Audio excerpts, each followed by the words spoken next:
Hey, everybody.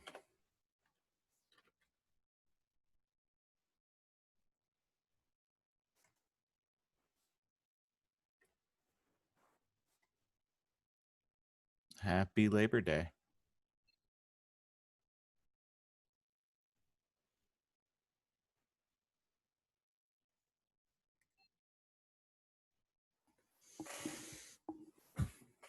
Anybody do anything fun for Labor Day weekend?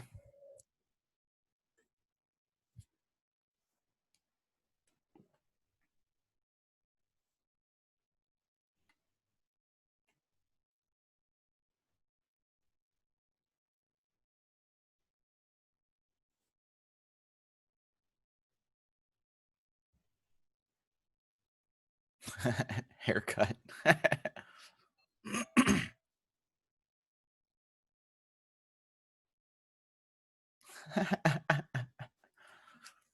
Wasn't hanging out with your guest while you were during class. Yeah, okay. I actually got today off, but I still get to teach because you guys don't get the day off, so I don't get the entire day off. Yeah, uh-huh. You're infected, Sebastian? Oof.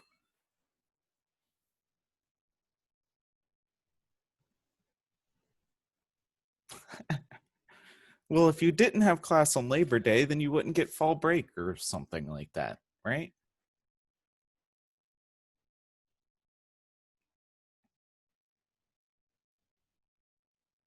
But those are kind of just self-imposed rules that the university puts on themselves, so whatever.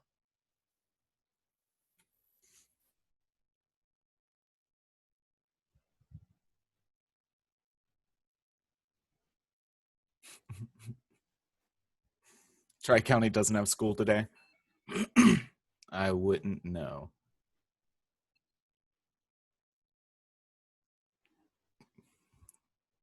I can't say today's going to be an especially easy day. I got a lot of JavaScript to cram down y'all's throats. Still going to wait a little while to start that, though. So take a breather, you know, give yourself 5 minutes, stand up, stretch, get some water, do what you need to do. I've been trying to learn how to jungle with Karthus all morning, so.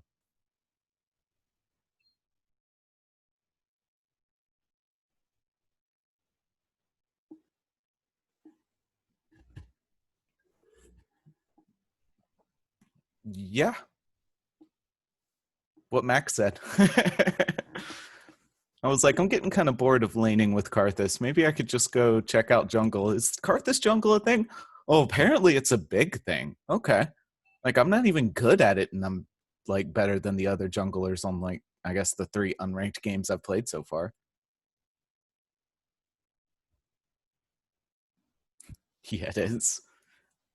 I was watching videos on how to jungle with Karthus, and it's like, yeah, you just gotta, make sure you have good CS. And I'm like, okay, gotta Google what CS means. What's my summoner name? I'm not telling y'all. No, HiveMind 118 or 118 was my old one back in like 2005 or whatever. And yeah, I couldn't restore that one because I didn't have that email address anymore, so I had to make a new one.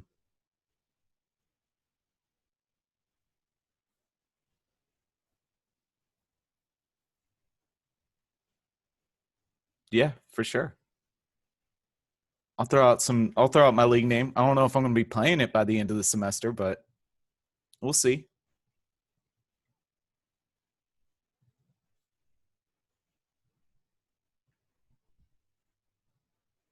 We aren't gonna 5-stack after class.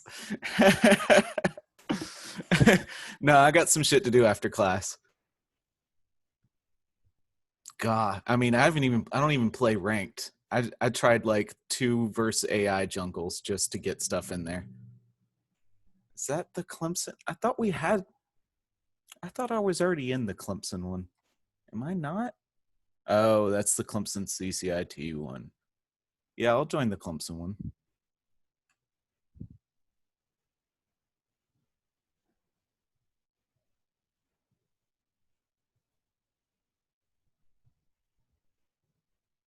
Yes, at the top.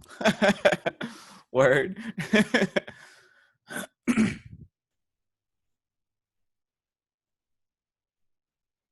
Yeah, I was like, I'm going to practice jungle against some AIs. Funny thing, there's no practicing jungle against AIs. It's just like you don't learn a damn thing.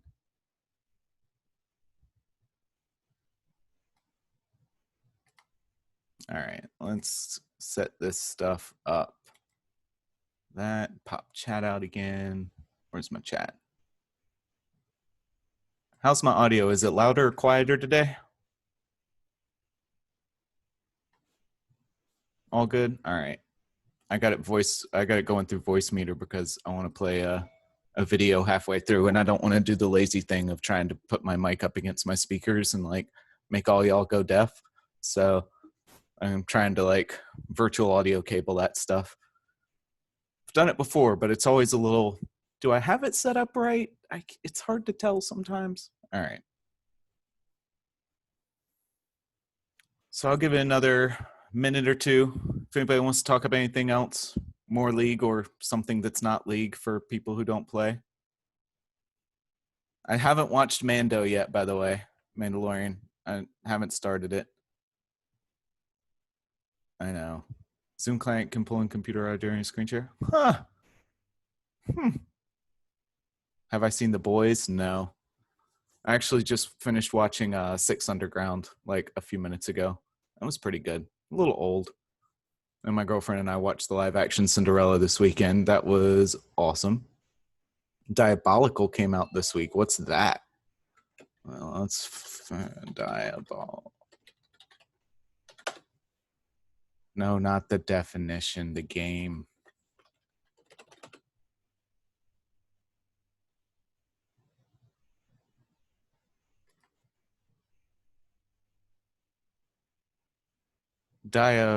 Oh, yeah, diabotical. Okay. I don't even know how to. Multiplayer only first person shooter, GD Studio. Arena FPS, similar to Quake 3 Arena. Okay, so I see why. Yeah, okay. I see why some people are into that. Got some Quake fans in the house. The art style from these tiny screenshots looks like Factorio or something, or not Factorio. What was the 3D one? Hold on. What game am I thinking of? Satisfactory, yeah.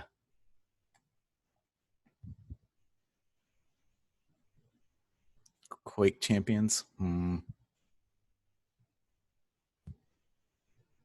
Lego Razor Crest set. All right. Time to learn me something.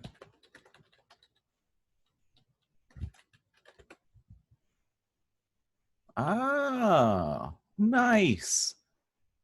Actually, I got like 6 months ago, I bought like I think about 10 ships for Star Wars Armada. So I haven't been able to play with them yet, but I used to play a ton with my friends' sets, and now I just have like a ton of Star Wars Armada figurines. So that's cool. Eventually, once the virus clears up, we can get out and play some of that.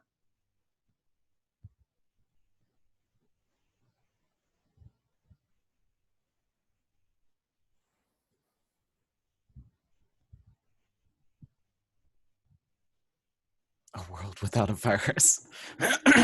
I mean, I can remember a world without a virus, and I'm still like, making plans for next year. Like, hey guys, we're all gonna go to Cancun next fall, right? And they're like, yeah, that was the plan last year.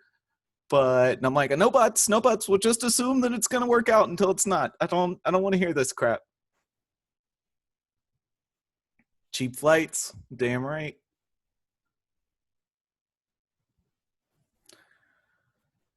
Free COVID on the flights. I mean, free COVID everywhere, right? Dragon Con 2021. Yeah. I need to go to a Dragon Con. I've done some PAXs and some Anime Weekend Atlantas and stuff like that, but need to do a Dragon Con. I just haven't yet. I have a couple friends that are like, you have to. I'm like, okay. All right. Enough chit chat. It's 4:05. I'm gonna go ahead and start this thing. MomoCon. Nope. No. Not feeling the MomoCon. Sorry. All right. So, what is JavaScript? Well, for the 2 or 3 of y'all that have already finished Project 2, y'all probably have a good idea. But JavaScript is a scripting language. It is not related to Java at all. It's actually ECMAScript. ECMA script is the real name. I don't know why they call it JavaScript. And yeah, Project 2 does look kind of scary. I'm going to see I'm going to skip some of this stuff. So I'm going to go through the scripting language, the types, let verse var, types can get weird. I'm going to skip memory management entirely. Import Twitch emotes with Zoom. That would be cool. I mean, maybe one day I'll just use OBS to stream to Twitch and we can have class there instead. Then I can get those sweet donos, right? I'm going to talk a little bit about scope, arrow functions. Hoisting is something you need to learn about. And single threaded. So I'm going to try and get through a lot of this today. I'm also going to write some code as examples, but I'm also going to write code that will eventually get us into Project 3. So I'm going to give you my Twitter instead of, okay, all right. Instead of Pokemon, all right.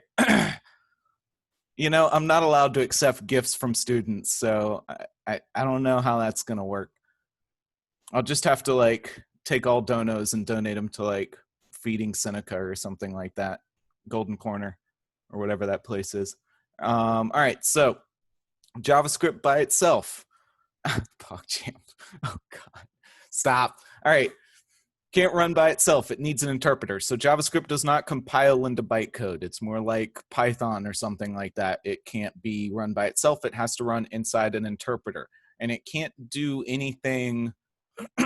JavaScript itself doesn't even have like a way to talk out to files or a way to print stuff out to standard out or to the console or anything like that. All of those parts of JavaScript that we call like, if I go, let's see if this works down here. Can you guys see that? Yes. All right. And can I make this any bigger? Nope, that's not the bigger. There we go. So down here, if I do like document, that's how we access all the DOM document stuff. So if I do, let's see, what is this thing called? I guess it really doesn't matter. Document is imported into our language by the browser that's interpreting our JavaScript. So there are other things like window, for example, document window, all the different web APIs. These are injected. These are like callouts from the JavaScript language to executable parts of whatever browser we run in. In fact, console.log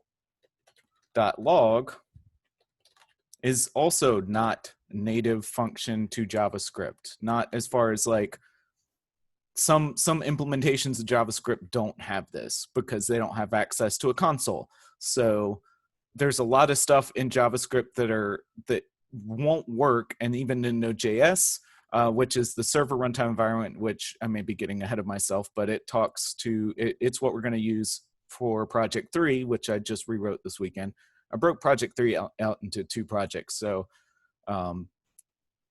breathe easy that the next project will actually be kind of a little easier, and that's why it's only going to be 1 week. It's like 80% of it is already done. You may have to write 10 lines of code or something like that.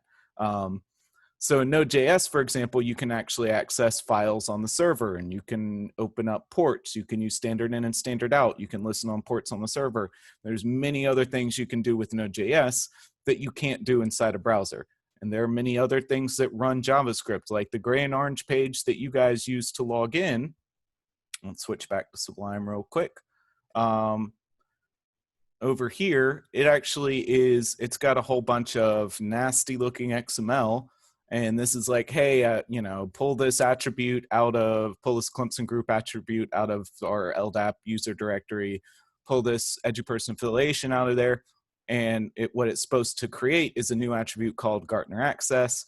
And then I actually have a ton of JavaScript in here that is executed inside our Shibboleth server, our single sign-on server. and that actually generates the attribute that then gets sent out to users, or not to users, but to things that you're trying to log into. So side note, single sign-on normally has like a central server that does the authentication, validates who you are to a certain level of authenticity, whether or not you want to do duo or not, or if you sometimes you can just do like Facebook authentication and that's good enough. We don't allow that at Clemson, or didn't. I'm not really part of we in that respect anymore. And then it sends some cryptographically signed response over to what you were trying to log into. I don't want to give out extra credit for an actual AI, but if you just want to look up like a JavaScript implementation of the solved tic-tac-toe, it's really not going to add too much more coding time. It'll add a lot more code, but like tic-tac-toe is solved. You can, if you put that code in there, which is just kind of a decision tree, right? If you put that into your code, I'm never even going to get to the win condition.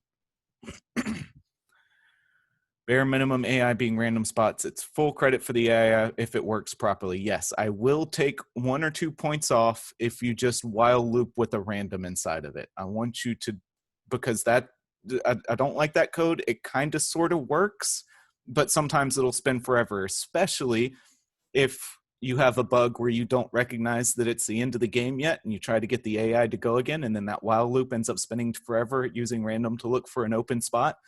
Don't do that. There's a better way to do it. You just take all of the open spots, put them into an array, and then randomly pick out of that array. So just try and do that. Anyway, back to the browser.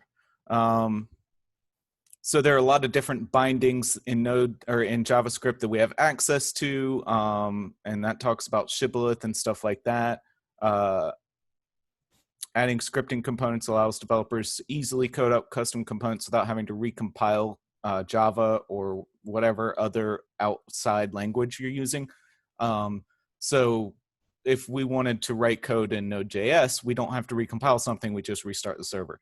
Same thing, restart the Node.js process. Same thing with the code I just showed you with the XML, JavaScript inside XML. We can change that JavaScript and we don't have to recompile the Java binaries that are loaded in or anything like that. So let's talk a little bit about the actual types and ins and outs of JavaScript. It is weakly typed, which means you can write whatever you want into whatever variable. I can say let a equal a string 1, 2, 3, and that is exactly the same as a equals single quotes 1, 2, 3.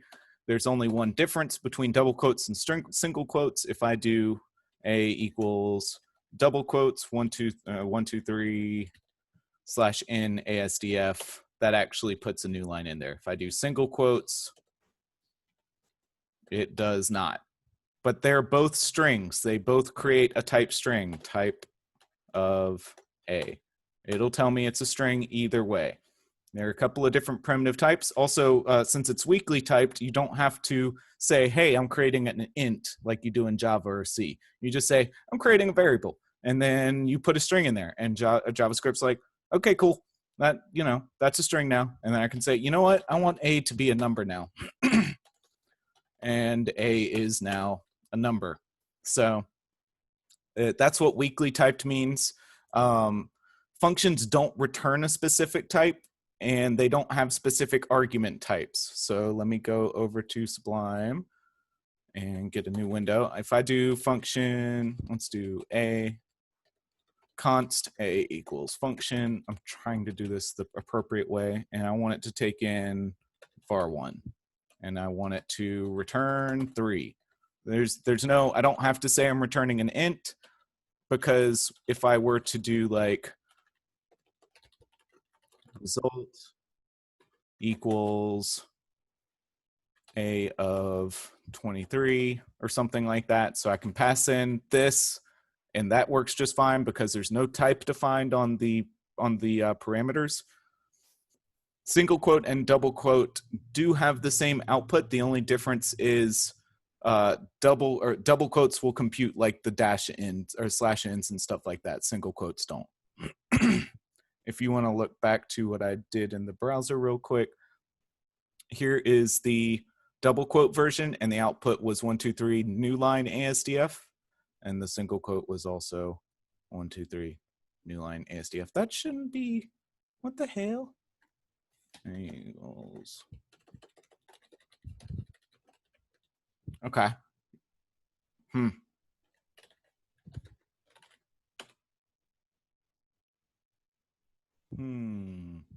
That shouldn't be that way.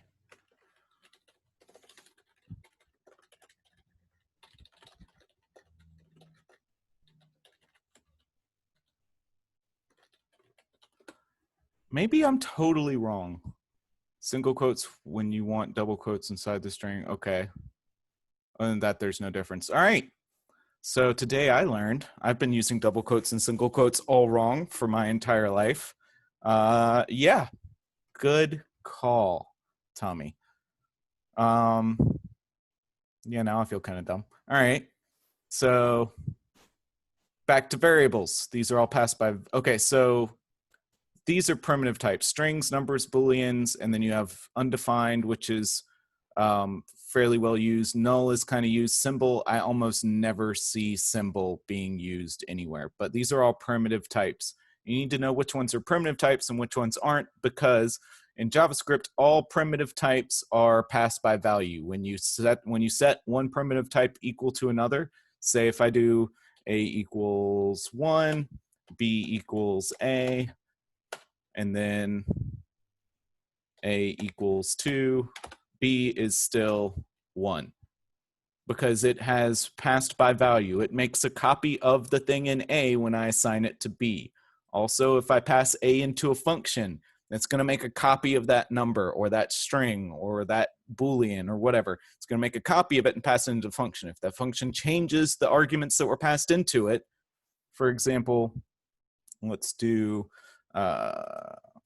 const f equals function, and let's make it take in ABC variable just to keep you guys on your toes. I'm going to keep naming variables different random letters. Okay, and I want this to return ABC plus equals 1 and return ABC.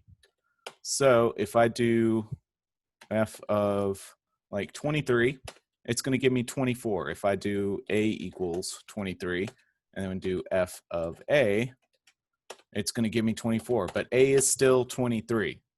It is that's passed by value. It's making a copy of A for any primitive types, whether it's a string, whether it's a number or Boolean, all that stuff, passed by value.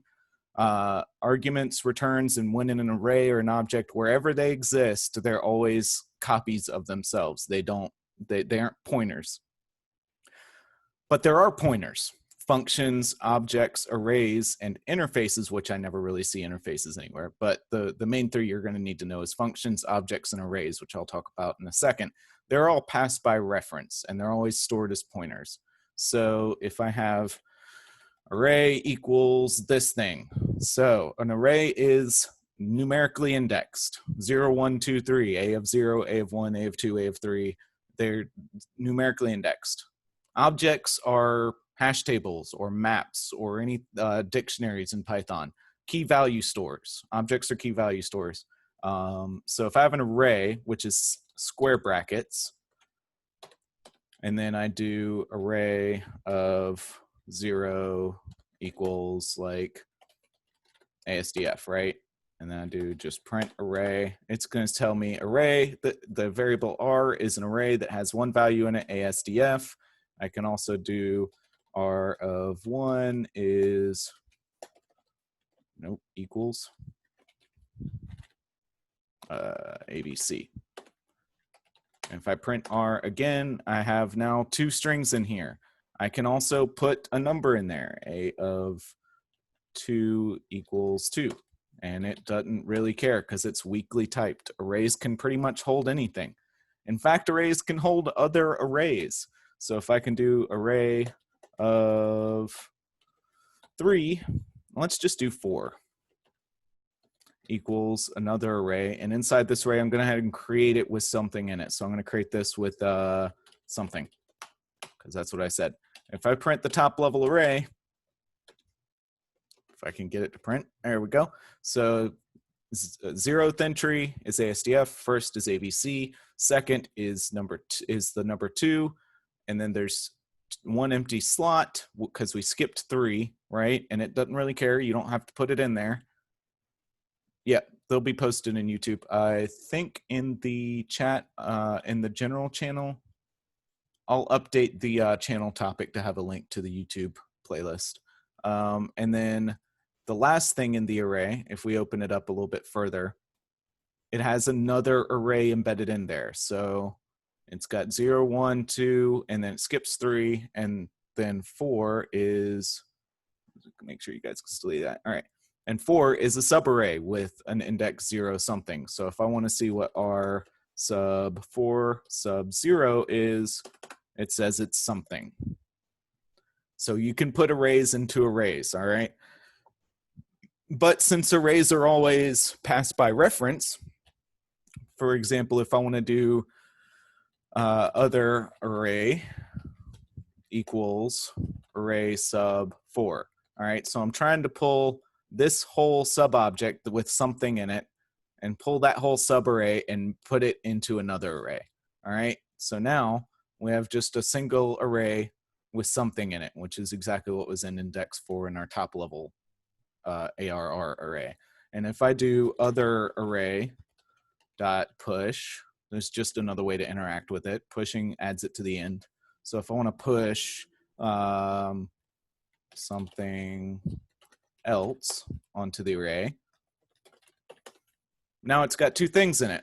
Awesome. But if we go back and look at R and we expand it out and we look at this array here, it's also got 2 things in it. We didn't add anything to this subarray. We added it to other array, but because things are assigned by reference here, other array is just a pointer to this same object in memory, the same thing here. Does that kind of make sense? Any questions so far? No questions. I'm going to stop for a second.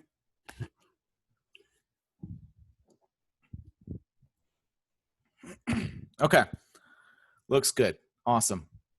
So objects are also passed by reference, and an object is j equals curly brackets, right? So we got these 2 curly brackets, and that says make a key value store. So whereas with array, we access things with 0, 1, and 2, with objects, we give it a key and we give it a value. So if I do object of foo equals bar, quintessential example, and I print obj.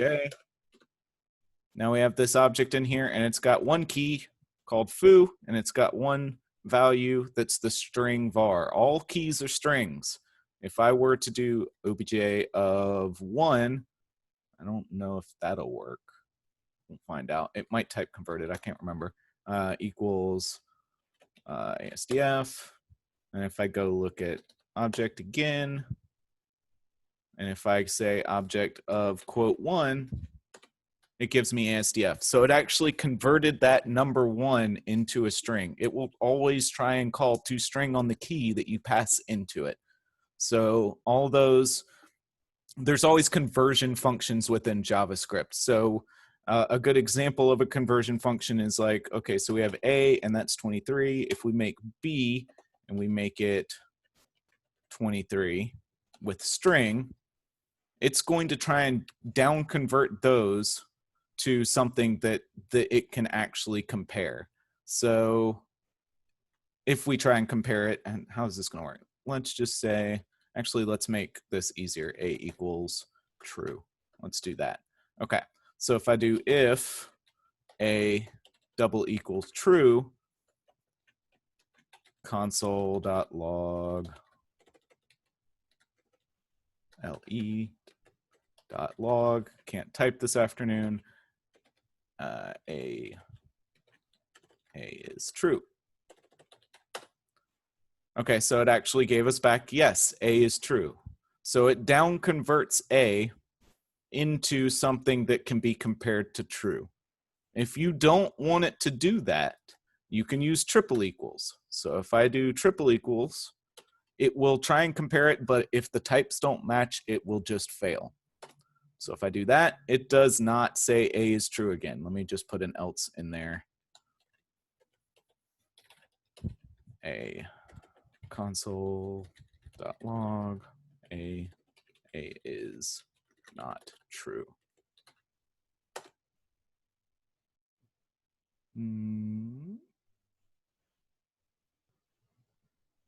Did that not work?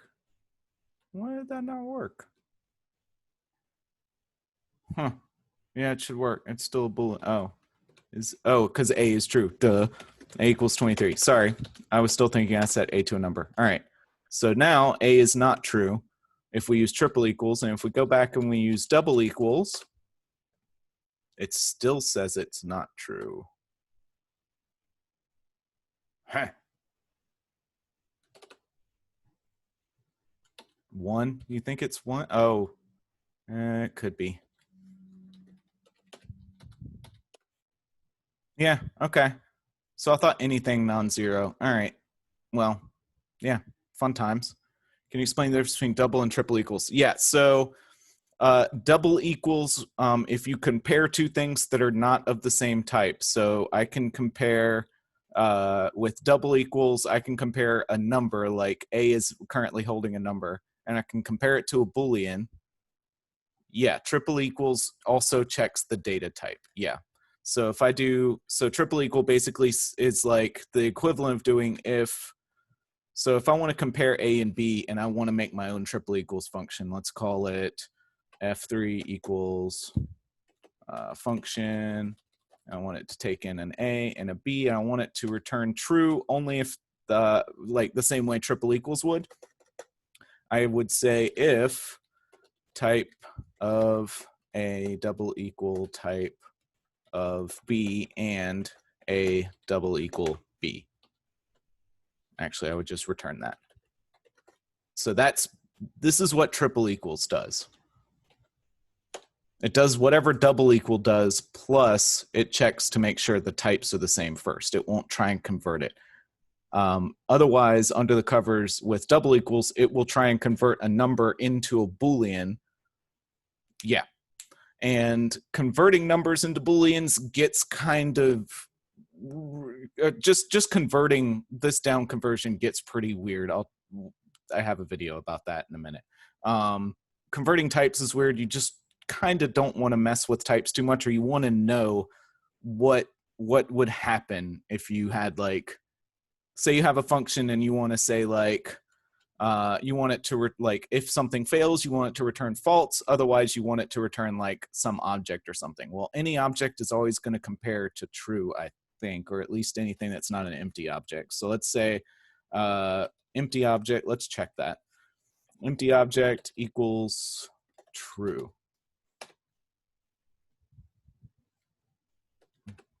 Okay. If empty object, let's try that. Console.log, yes. All right, so that does not equal true. But if I have something in an object, like a comma or colon 1 2 3, then it's also not true. This is just weird. What the hell? Okay. Yeah, it does just check types. Okay. A. Oh, I know why. Okay. So we'll talk a little bit more about types in a little bit.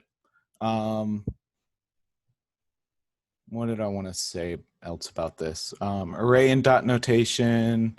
So if I have that object, I'm trying to get through as much of the easy stuff so that you guys can get started on project 2 if you haven't yet. So we have this object here. It's got object bracket 1.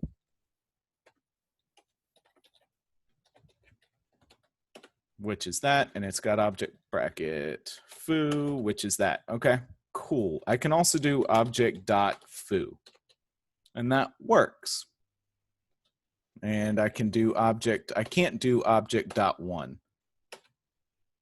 because when you're doing stuff like this, you can't have variable names that start with numbers. So the parser is looking for, it parses key names a lot of the same ways that it parses variable names. So you probably don't, so if you need to put numbers into an object, you're going to have to access it this way. If you're okay with just using strings in an object, you can access it this way. You can also put variables into either accessing arrays or accessing objects. So if I say like key equals foo, and then object of key, that works. It actually interprets the value of held inside this variable, and it uses that to look up object.foo. So we have the string foo inside key, and we have an object that says, oh, hey, I need to look up this key, and it actually computes the value of the variable we put in there and then says, all right, I know how to do that. But that does not work, because that is the static word key. That is not going to compute the value held in key. That's the exact same thing as doing object bracket string key. So if you want to use variables, you have to use brackets. So these two are identical. If you ever use a dot notation, it is the exact same thing as putting it in there with the quotes. And since it's got quotes, it is just a regular string. It is not a variable name. If you want to use a variable, you got to use square brackets notation. You can't use dot notation. Same works for arrays. If I want to do a equals 1, and then I want to do r, let's see what's in there again. So if I want to look at r of a, that works just fine. If I do r dot a, that does not. We can also look at the length of the array dot length, and that is not a function. It is just an extra member variable, an extra dot notation that we can look at to see how long this thing is. We can for loop over that.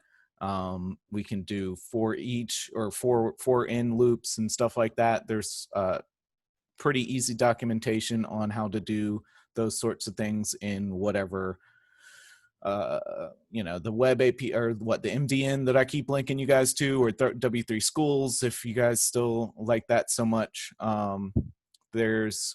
Okay, so defining variables. Anybody have any questions so far about objects, array notation, dot notation, key value stores versus storing things with number indexes? Everybody good so far? Also have some examples of some of the things I've talked to here that you guys can play through if it loads. Yeah, so we have, this is a string, and then so here, why doesn't object dot one not work again? Because it's trying to compute that, it's like I can't make a let one var equal that. It just, the syntax doesn't let you start a variable with the number. And since when you do something with dot notation, the parser under the covers is trying to say, all right, well, let me parse that like a variable before I apply the dot notation to it. It parses it syntactically, not like a variable, but it doesn't actually do a variable lookup. So yeah, it just, the syntax for, because you can't start something with a number this way, it's like the tokenizer thinks that if you start anything with a number, that it's supposed to be a number, otherwise it's going to kick it out to other parts of the language to look at. Okay, so here we have a little bit of sample code that I wrote earlier. We set x to a string. We console log the type of that. This is a string. So we log x, which says this is a string, and then we log type of x. So this is the string. String is what we get back. And then we set x to true, and we console log that in the type of it, and it comes back with true and type of Boolean. Awesome. So we define this function where we say a double equals false, and then if a triple equals false, a is false, right? But if it only double equals false and it does not triple equal false, that means it's just what we call falsy. It computes to false with double equals, but the types aren't necessarily right. So if we do f of true, it's going to come down here and say for f of true, it console logs the value of x, which we just passed into it, or which gets returned. And then we get that it's a Boolean. Awesome. So if we do x equals false, we also get a is false, and it is a string value response. It's a string because we're returning a string here. We're returning a is false, but it's still a string. So the return value of that function, see, we do x equals f of false. So we print for f of false. X is this first thing, a is false because of this line up here. It's all making sense to you guys. And we'd get the type of that. And since this is the return value, it's a string. And if we pass an empty string in there, it comes back and says a is falsy, because an empty string double equals false, but does not triple equal false. So it goes into this condition, skips over this condition, drops into this else, returns a string. So this x value is this return string. So we end up here. And you can edit this code. You can go in here and follow this link to the code, and you can edit it yourself and see what it does in your own time. Does that? But yeah, it's a little bit weird, but we got to get into the weird stuff. Let versus var, just always use let. Unless you can, like, so when I'm creating variables, I'm going to refresh this real quick so I clear out all my variables that I have stored. When I'm creating, okay, wait, let me go back. Let me go back because there was another example. Here's an example of that. What is this? Link to, nope. This is the first example I just did in Code Sandbox, so that's types. Let me make sure I got everything covered in this one. I think we talked a lot about, yeah, okay. Make sure this makes sense. So we have this function called f1 and takes in a string, and we add extra stuff to the end of the string, and then we return it. All right, so we have an input of test string. And if we call f1 with that input, we get back test string extra stuff.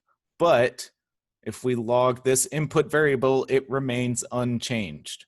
So this, when we pushed input into f1, it gave us back it returned a string with extra stuff at the end, right? So it returned a new copy of it with extra stuff. But if we go back and look at the thing that we passed into it, input, which we passed into f1, it remains unchanged, right? Because strings are primitives. Primitives are always passed by value, not by reference. On the other hand, if we go look at f2, it just takes in a single variable. Remember, functions don't have types, so just because I call this object, we could still pass a string into it. And it's just a variable name, but I tried to name it like somewhat intelligently because it's supposed to do stuff like add an extra key to it. This line probably wouldn't work on a string. So if for F2, why is that? Why did I do that? That doesn't make any sense. All right, let me change this up real quick. Let obj equal this, and I'm gonna call it O since we already have an obj. Let's not make it too confusing. Okay, so if we run it that way and make this rerun somehow. Oh yeah, right, I have to do that as well. Okay, and then let's also do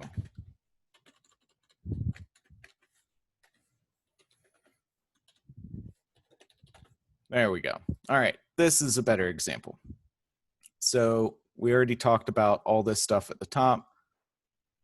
So I'm gonna skip down to this part right here. So we created an object, called it O.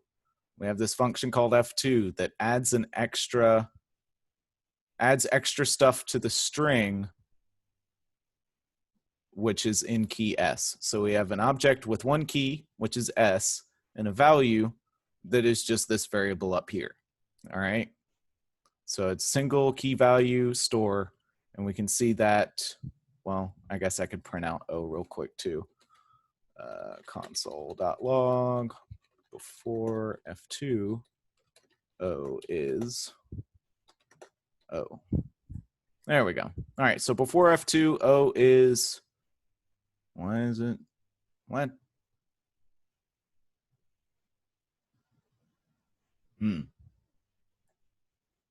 That shouldn't be right.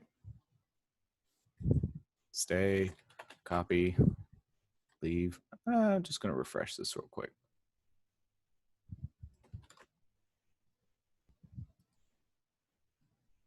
Why?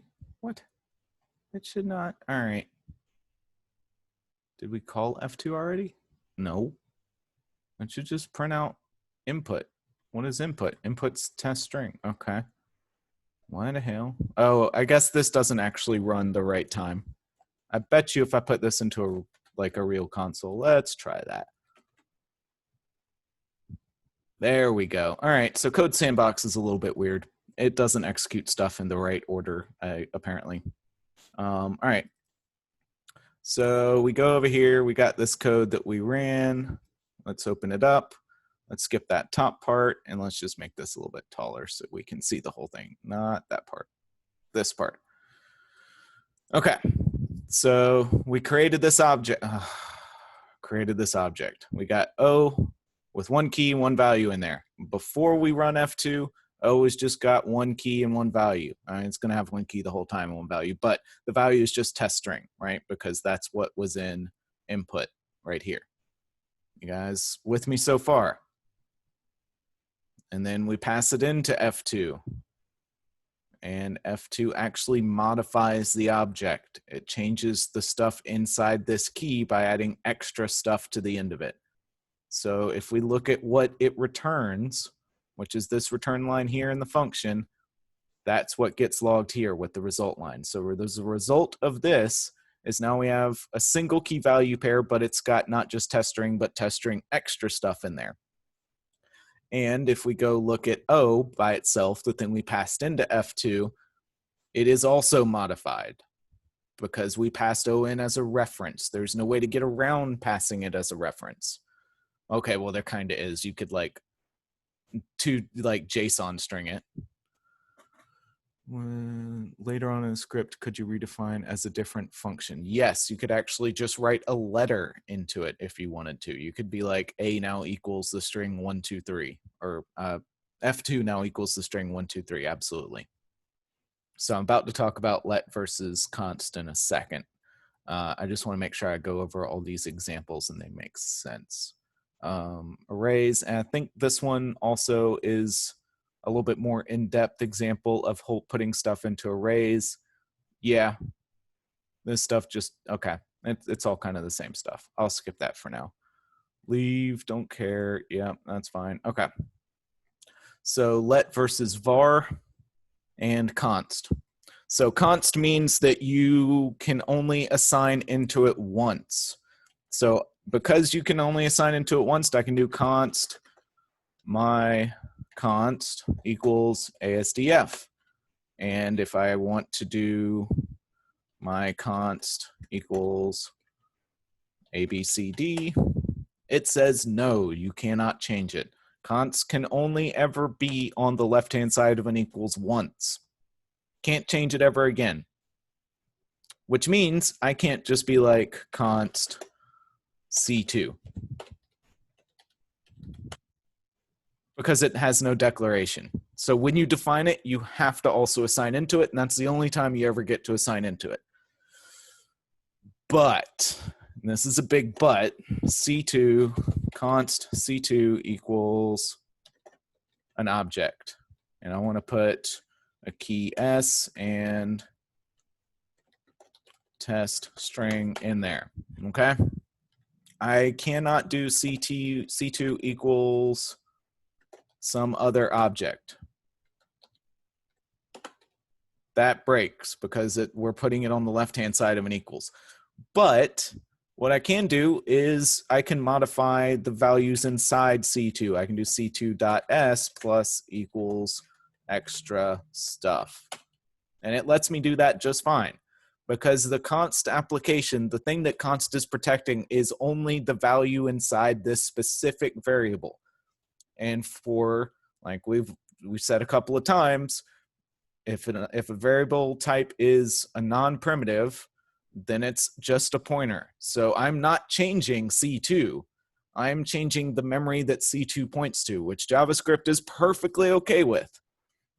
So I would suggest you define everything with const until you realize that you need to change it later. For global variables, would it matter if you use let or var? I would prefer you use let. I don't want to see any vars, and I would honestly prefer you use const unless you need to change it later. All of your functions, despite my examples being terrible, all of your function pointers should almost always be, like, there's no reason to ever change it, like const my init function equals function. Like, there's no reason you're ever going to change the variable my init function. If you ever do that, it's probably a bug, right? Like, if you ever assign, so if I just do empty function like that, if later on in my code I do my init function and I just forget to leave that off and somehow, like, I do my init function, I don't know, if this is actually two bugs at once, if my init function equals 23, right? That's not, first of all, we don't have the parentheses at the end, so we're not executing the function. Like, this is executing the function, this is just dealing with the variable that the function stored in, right? And if we want to pass stuff into it, we still have to, like, you have to use the parentheses around it. There are other ways to do it, like .call or .apply or something like that. We won't really talk too much about that right now. The other bug is this will actually do the assignment. Because I left out a double or triple equals, this is trying to write into that variable. So if I do just, yeah, invalid, cannot assign to const my function. So your functions, and if you can ever get away with it, any global variables, like, just define everything as const. This is something I got from, if you guys know Dr. Brian Malloy, his C++ courses I took in computer science were just like, you should have, like, if you've seen him write C++ functions, it's like const my class const star const function const star arg, you know, const int star arg1. Like, he goes kind of crazy with the const, but there's a good reason for it, and it's because if you have const on everything, then you have to either you run into a problem where you meant to write into it and you need to change it, like willingly change it, or you run into a problem where, oh, that was a bug, and const save you from putting a bug into your code. So for const, always use that. The difference between let versus var, var used to be the only thing in the language. There was no const, there was no let, there was nothing. Everything used to be a var. And you'll probably see some of my code that uses lets where I should use const, and I even use vars in some places. But there's no reason to ever use var anymore because let is better. And I'll show you why.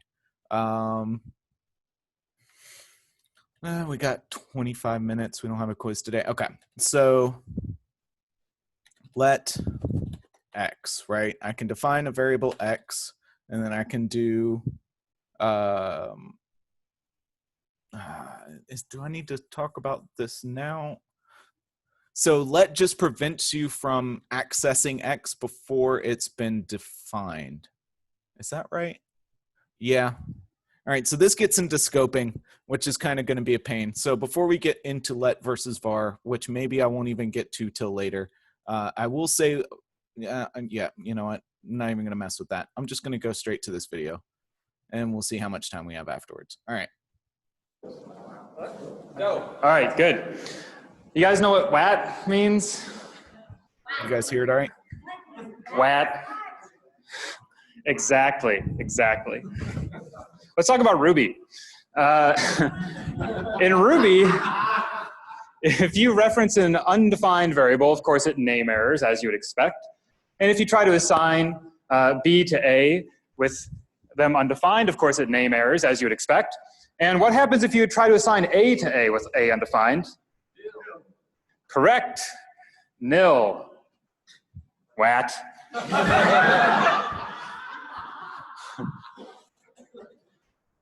Let's talk about Ruby. Ruby, unlike some other dynamic languages, does not have bare words, so you cannot just type words in and have strings come out, unless you define a particular method missing that does the right thing. And then if you type bare words, suddenly Ruby supports bare words. And in fact, it will even support bare words with bangs in them. And this is not deserving of WAT. This is actually a result of how awesome Ruby is. But if you ever actually do this, then WAT.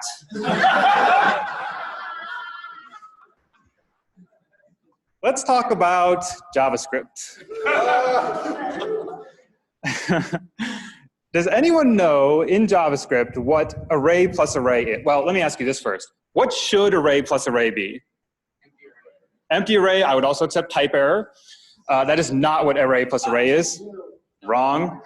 Wrong. Array plus array is empty string. Obviously, I think that's obvious to everyone. Now, what would array plus object be? This should obviously be type error because those are completely disparate types. Does anyone know what this is? No. Close. No. Far away. It's object. Right. Nicely done. Now, of course, because this is plus, so you can flip the operands and the same thing comes out. So if we do, what? No, that's just an object. If you do object plus array, you should get exactly the same thing, which, as you can see, you do. And finally, the only one of these that's actually true is, because you add arrays, you get empty string, that doesn't make sense. But an object plus an object is actually not a number, technically. So this one's actually right. And exactly, right? Like, what is even going on in this lab? I don't even understand what person with a brain in their head would think that any of this is a good idea. Okay. Enough making fun of languages that suck. Let's talk about JavaScript. If I say array.new 16, or just array 16, I get an array of 16 things, which it represents as 16 commas, which is obvious. And if I then join those with a string, then I get the string 16 times. This is actually the only line in this entire presentation that's reasonable. Now, if I take that string and then add a 1 to it, it interprets the 1 as, or casts the 1 to a string, and then we get wat1 a bunch of times. Fine. Does anyone know what will happen if I subtract 1 from the string? I'm assuming no one does. I'll give you a hint. Does this help? Does anyone know?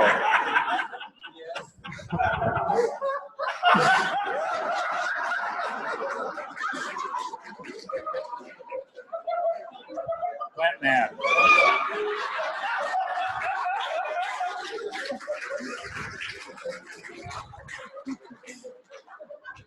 That's all I got. Thank you, guys. All right. So thank you for listening to his TED Talk. JavaScript is super weird, and you should just be careful with types is kind of the point of that. I'm going to switch over for a second and give a little bit of a talk of how we could apply some of the stuff we've learned today to our project 2. Wow, that's more code than I thought. Okay. Maybe I'll just talk through some of this. Okay. So project 2, really, really basic index.html. We just have a div, which we have an ID on. We can use that ID. If something's got an ID, no other, like an ID always only points to one thing on the page. So we can't have 2 divs with ID on it. Or if we do, the browser may still like throw one of them out, or it may remove the ID from one of them to give it to the other one. Either way, it's just not a great idea. So just always, IDs are supposed to be unique. And then I have a script tag here. It's at the bottom so that a lot of the rest of the stuff can load, and then it'll go get the script. That's fine. It's not going to cause any problems. And this path is not going to work right. So if these are next to each other, like we have a project 2 folder on your web server, and we have index.html and we have index.source. This doesn't start with a slash. Since it doesn't start with a slash, or even if it did, like we could say /project proj2. Okay, there we go.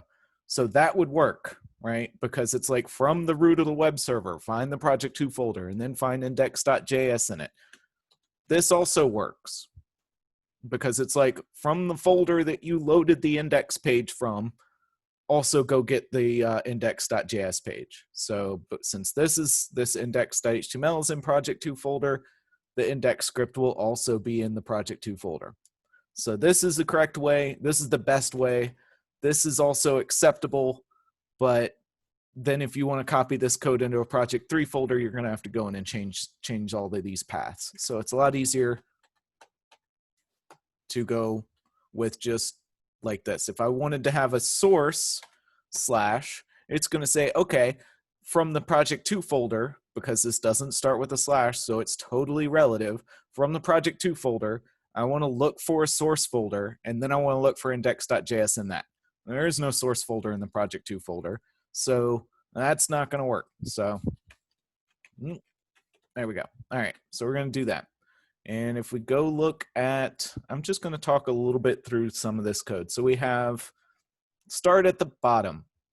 We already talked a little bit about add event listeners. Window is just this whole tab that we're on. All right. So I just moused over to like point at the browser, but you guys can't see that, but it doesn't matter. This is the entire browser tab. So when this entire browser tab, that this whole index.js thing, does index.js work the same as /index.js? I'm not sure how / works through a browser. We could find out. I'm not going to get sidetracked. I'm trying to get you guys a head start on the project. Ask me again later. Or just test it out yourself and let me know. I don't, it should actually, I don't know.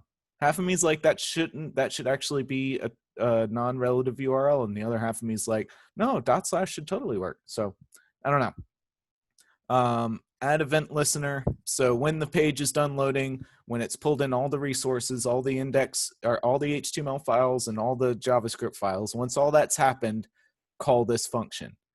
So this is a function pointer, and already I found some stuff that needs to be different, needs that to be a const. I'm not really going to take off points for let versus const in this project. Next project, I'm going to get more strict, but so since this is kind of our first thing in JavaScript, feel free to make some errors. I will try and tell you when I see stuff that's wrong, but the next projects, I don't want to see any vars, and I don't want to see anything that could be a const, but like functions or something specifically, those all need to be const, all right? For this project, it's fine because I already gave you starter code, and my starter code's kind of wrong anyway. So first thing it does is it says console.log init. So that just lets us know once the page loads, it's going to run this function. Notice we didn't do that, right? We are not passing, if we did that, as soon as the interpreter, so it's going to run this, save that variable in global scope, save this variable in global scope, save these 2 function variables into global scope, and then it's going to run this line to register this callback, all right? If we do it with parentheses, which is incorrect, it will actually execute the init function right now. So while it's parsing index.js, it's going to run this init function.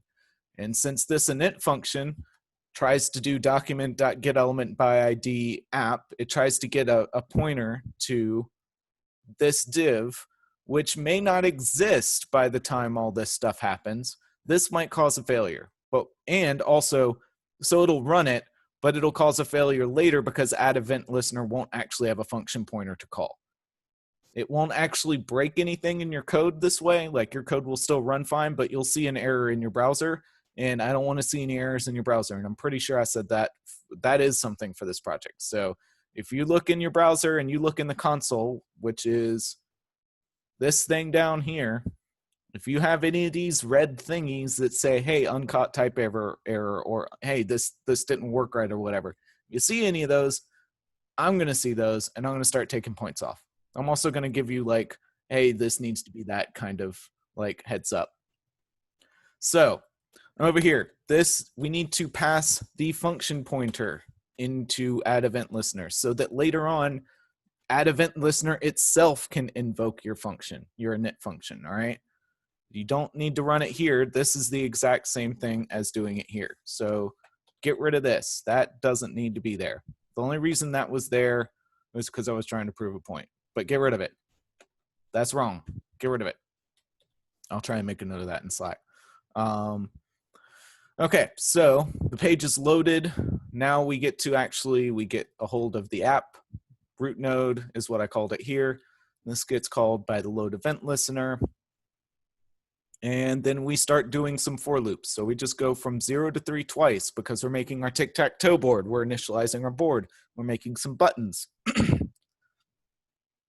So at the top of each of the 3 row loops, so this is the row, right? For row 0 to 2. And this is the for row X call 0 to 2. All right. Nested for loops. So the first thing we do is we create a div node. This is so that if we didn't create a div node and we just let this thing add buttons to it, we just get 9 buttons all in a row. Div node's a divider in HTML. This is what kind of moves the next 3 buttons to the next row inside our HTML. And so, yeah, we have to use let here because the const wouldn't work because for the for loop actually tries to write and overwrite the I variable. So just use I and J just like, everybody always does, right? And so we have row divider node, row div node, and we have a button. Excuse me. So button nodes, and this is a little bit of a compound statement. We say button nodes of I of J. That's this thing here. It's a doubly nested array. Could you explain again why you took out init? Because when the page loads, I need to get rid of this too. That is the right way to do it. Do it this way. I'm actually going to paste that into Slack now. For P2, do it this way. Because we don't want to call a init right now. Like, let's say, for example, we had, a whole bunch of HTML with image tags and stuff like that. And like all this HTML and image tags and all kinds of other stuff that gets loaded. And maybe the first thing in our code is this script include. So, and maybe the very last thing in our code is this ID equals app. This gets run, the top level part of this code, all the stuff that's not inside of a function. So not this thing, but all this other code, like it gets run as it's being interpreted. As soon as it gets pulled down by the browser interprets it and it creates this global variable, and these two. And it could get to a point where calling init here, when init tries to go look for that ID button node, it's a race condition because the browser hasn't told us that the document is ready to actually interact with the DOM elements yet. Document is like window. So I'm sorry, let me finish this explanation first. So because the first thing our function init function does is this get element by ID thing, this add event listener basically says, hey, whenever the page is done loaded, call this function for me. So you pass this function pointer, you aren't executing it, you pass it into add event listener, and it holds on to that function pointer and calls it at some later asynchronous date. God. Maybe I should switch to water instead of Dr. Pepper. It's ruining my throat. All right. What does document dot do? Document is just a way of interacting with parts of the browser. So the document is your DOM tree. It's the in-memory.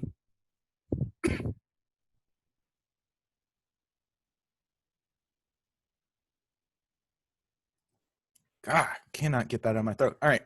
Document's like the in-memory representation of the HTML document. I know, it's terrible. So if we go look at the browser and we look at this stuff down here, this is our document. If we want to do document.byId, it's going to look through all of this in-memory thing.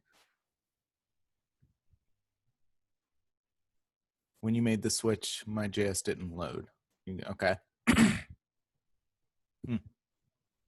Weird. Oh, you mean you made the switch to what I put in Slack?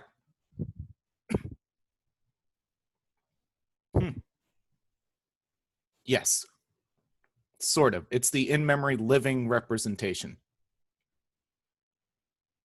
That shouldn't be the case. I'll take a look at it after class. It's not just the HTML code because you're modifying it. Do you need to have an onload call in the HTML?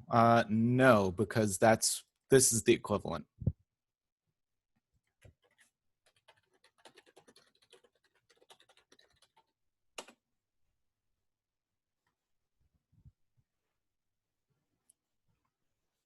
Yeah, okay, so the event name is load, not onload.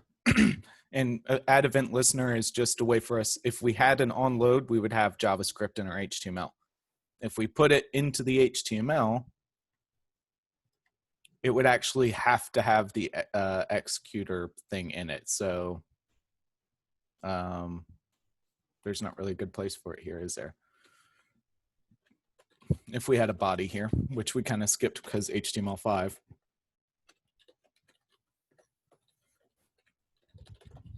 Something like that, we can't, if we use onload, we can't just reference a function pointer. We have to actually execute it. So I don't want you guys to do that.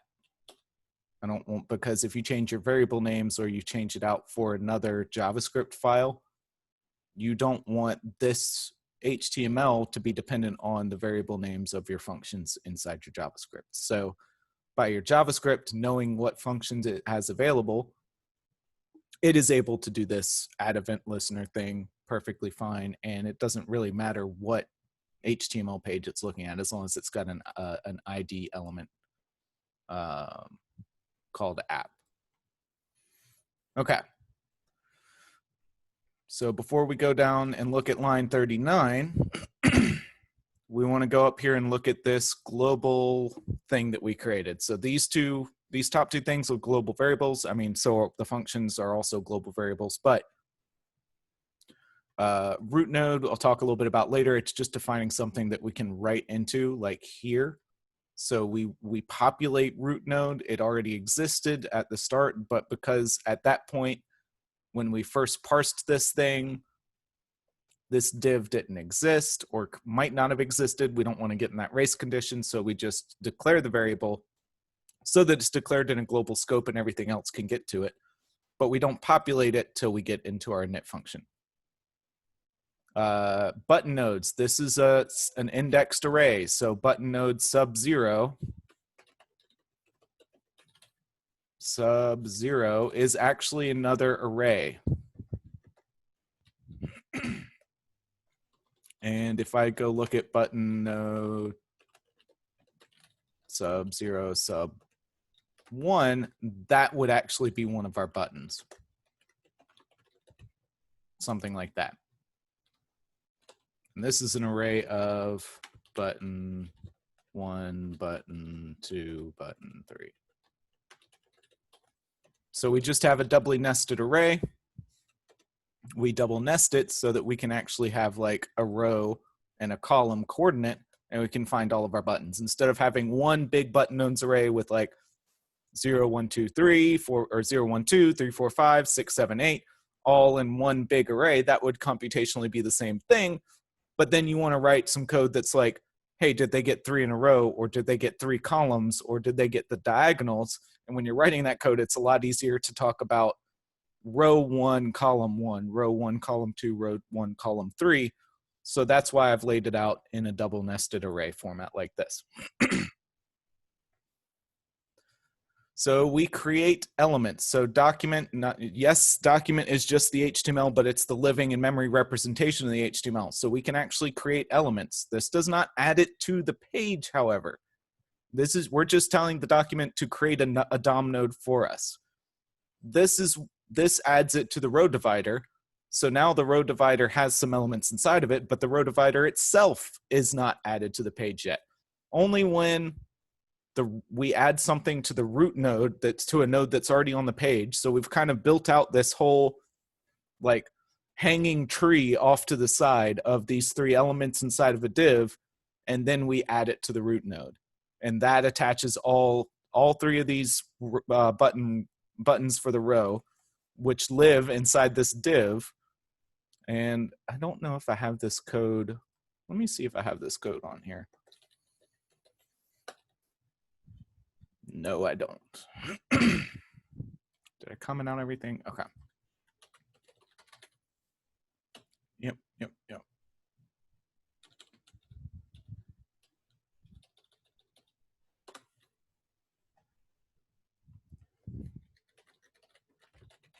Oh, yep, hold on. Let me switch to the terminal. All right, there we go.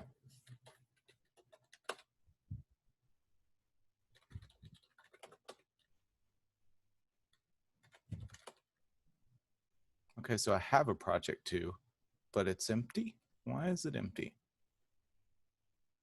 Oh, because I copied server. Okay.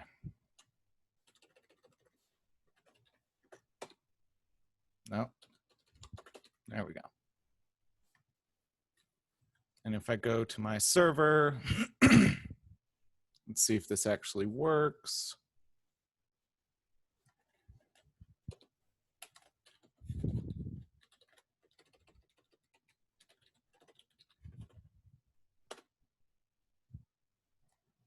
Why doesn't that work? Oh, because I turned off Apache, didn't I? One sec.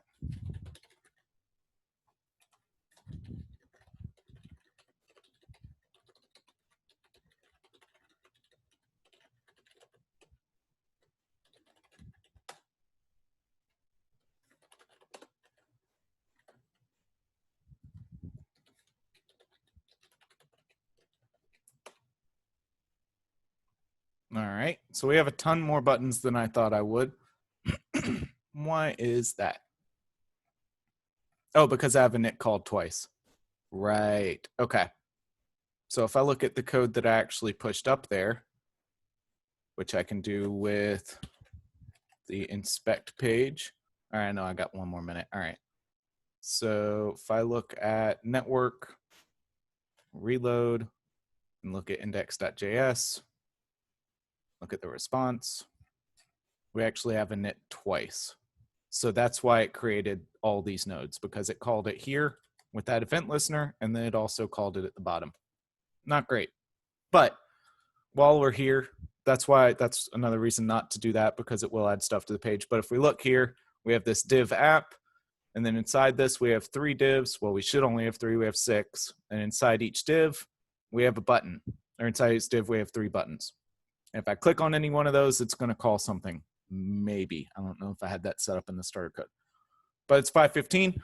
We'll pick back up on this on Wednesday. I'll talk a little bit about scope and then talk a little bit more about the project, and might bump the project out a couple of days, depending on how much we get through on Wednesday. It is a little scary, so I think I'll actually bump the project out to like next Wednesday. I'll go ahead and do that. And talk a little bit more about my Carthus jungle is going. All right, yeah, give me some pro tips. Nope, no need to change the starter HTML. And the starter JavaScript, I think, let me check out the starter JavaScript.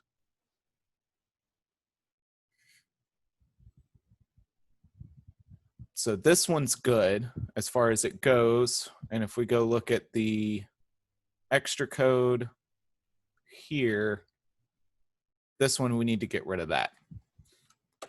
So the reason that init is there is because Code Sandbox just sucks.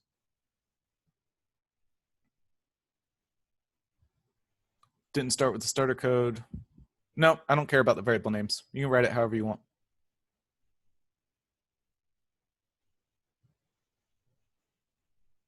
You don't need to change the HTML.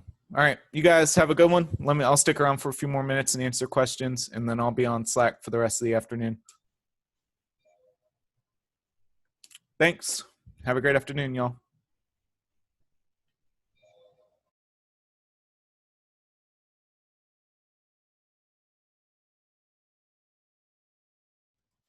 I have not worked with Angular.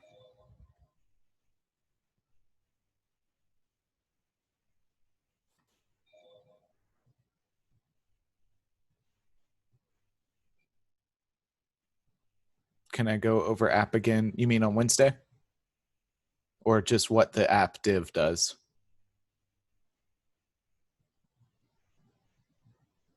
Second one. Yeah, one sec. Let me go back to this. Yeah, okay, Sublime.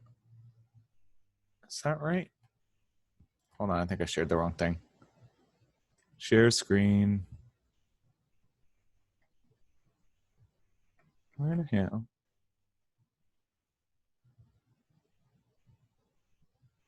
Oh well, I'll just share it this way. Okay, so yes, in our index.html, we have this thing that's got we have this div tab here, div tag, and it's got an ID of app. So if I called this like my top level node for game, right? That's just the ID. IDs have to be unique or should be unique across your whole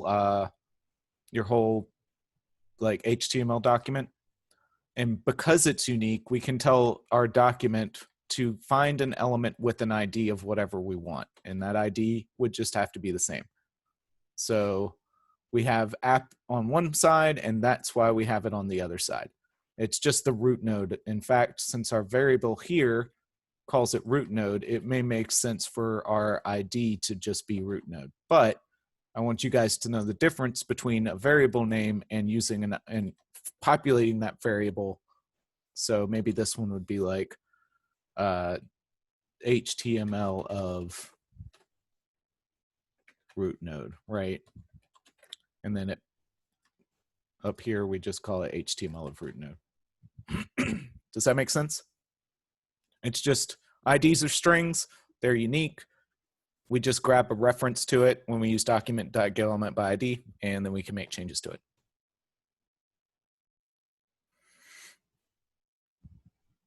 Any other questions?